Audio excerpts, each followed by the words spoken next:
today, from Thich Nhat Hanh, we focused on Vira Paramita. And Vira, one translation is diligence.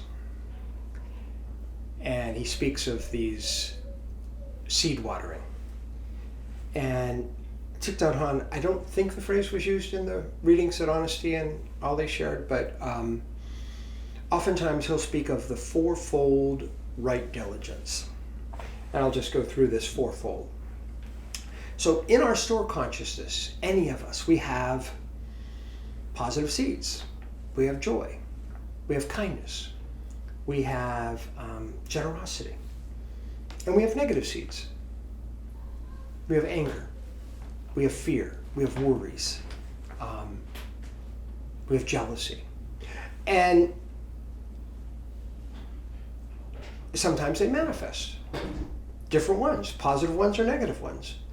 And so this fourfold right diligence, the idea is, what are we watering? So one is, when the negative seeds have not yet arisen, don't water them. That's one. Okay? And when the negative seeds have already rose up, when you're feeling anger, when you're feeling fearful, do what you can to stop watering it. And similarly, when the positive seeds have not manifested, how do you water them? How do you get them to come up? How do you get joy to manifest? How do you get kindness to manifest within yourself? Because it's not necessarily the same for each of us. And once it does manifest, and I think about this one a lot, how do we keep it up there? Because sometimes there's a song by the band The Violent Femmes, and it's like, good feeling, won't you stay with me just a little longer? So, you get that good feeling up, but then how do you keep it up? And I was thinking about this with seed watering. We're all those plants. And so Dakota there, what she needs, she might need a little different nutrients than I need.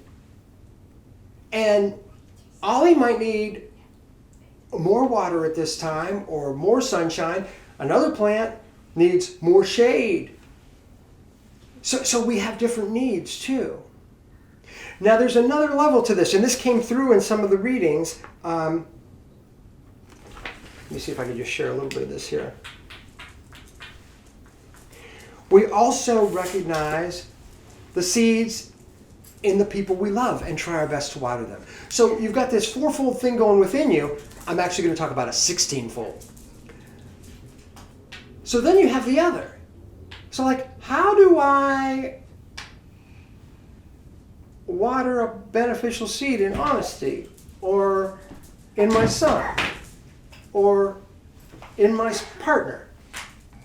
And then how do I help it to stay manifesting? And sometimes I think, I've got to say all these things. Sometimes that person wants space. That's what's going to water a good seed, right? And how do I keep from watering the negative seeds? Or how do I, once I see the negative is up in them, how do I keep it from manifesting more?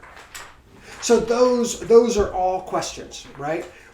So there's 8. But I said there's 16. So the other is, how do I get you to teach me what seeds you need? Hey, Michael, I know you're trying to be helpful, but that's not helpful. You, as the other, as my friend, as my family member, as my acquaintance, you help me to understand what seeds to water in you. And here's the final 4, I do the same for you. I have to communicate to you to let you know, I know you're trying to be helpful, but that's not really helpful. Or, we have that line, he really pushes my buttons. She really pushes she's watering negative seeds in you. So we have these 16-fold right diligence. Now I was thinking about all this, and then it popped into my head last night. John O'Donohue, he was a Roman Catholic priest, And he was a poet, and he wrote on Celtic spirituality. And I want to share something that he wrote. He says, I'll do the bell here before I read O'Donoghue. So I guess this is our first, second, third, fourth. This is our fifth reading.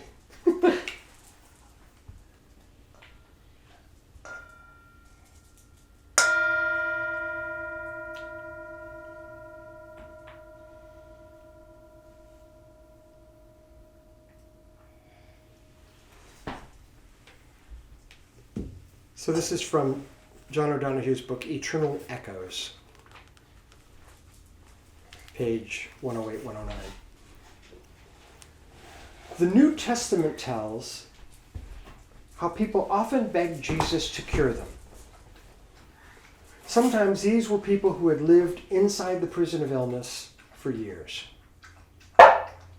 In his gentle yet incisive way, Jesus often turned the question inwards and asked,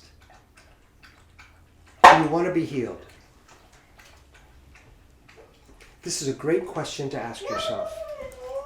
When you notice that the changes you long for are not happening. Maybe you do not want to be free. Something in the inner confinement confirms something in you which you are not yet ready to let go.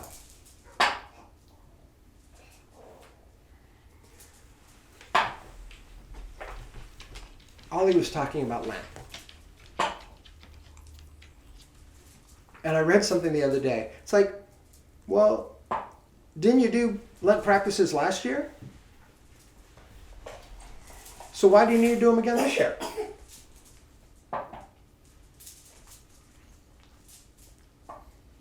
We're still evolving. And most of us are not where we want to be. We could say, yeah, like, oh, that makes sense. Water the beneficial seeds. Don't water the negative seeds. All of that, right? But why is it so hard for us to do that? Are we really ready to make the change?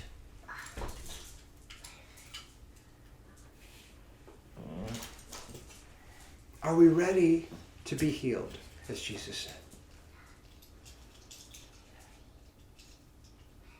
And you'll even find this when we talk about that 16-fold. You'll even find this when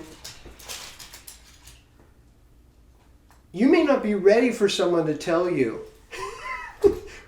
hey, when you do that, that really doesn't help me. That might kind of irritate you.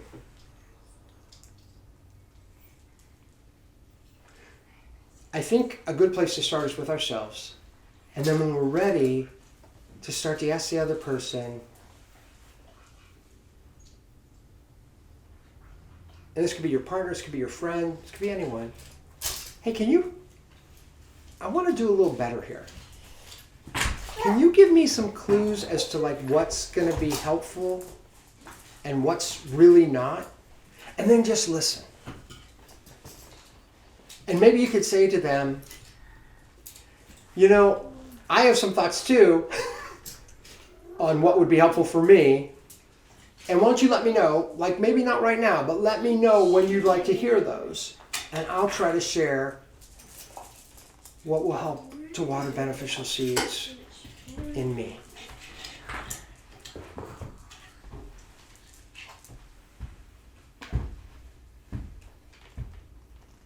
It's lifelong work.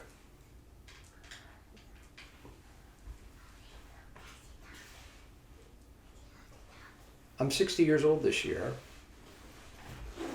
I'm far from who I hope to be. I'll probably do Lenten practice again in 2024, 25, 26 if I'm around. And we continually try to work on this. How do we water the beneficial seeds? And where are the thorns? Where is the soil too thin, as Jesus talks about? And how do we enrich the soil and deepen it so that where the seeds can grow?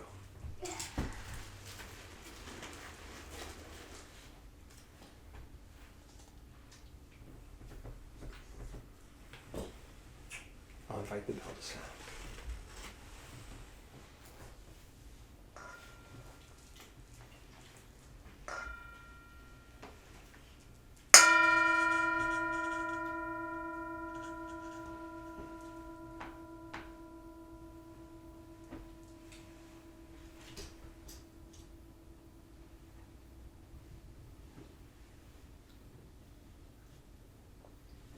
Now, when I was sharing, you might have heard a few blocks tumbling in the background. That's because we have Dakota. How old is Dakota? 3. 3? Because we have a 3-year-old here. And I've been to some Buddhist groups that say, we don't want the children here.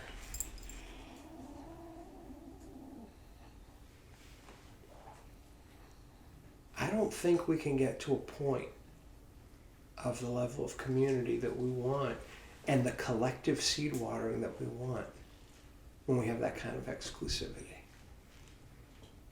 We want Dakota here. We want community. We spoke of inclusiveness last week. Wherever you are in your understanding of things, you're welcome here. No exceptions. Race, class, age, gender, sexual identity, sexual preference, political party. We are all children of God. We are all bodhisattvas in training, and we all need the good seeds to be watered in us.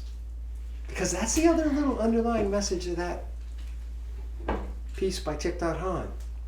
That we kind of don't always remember that, guess what? Those worthy seeds, they're in everyone. And those seeds of harm and pain, they're in each person. But how do we enrich the soil? How do we provide the right nutrients the right way?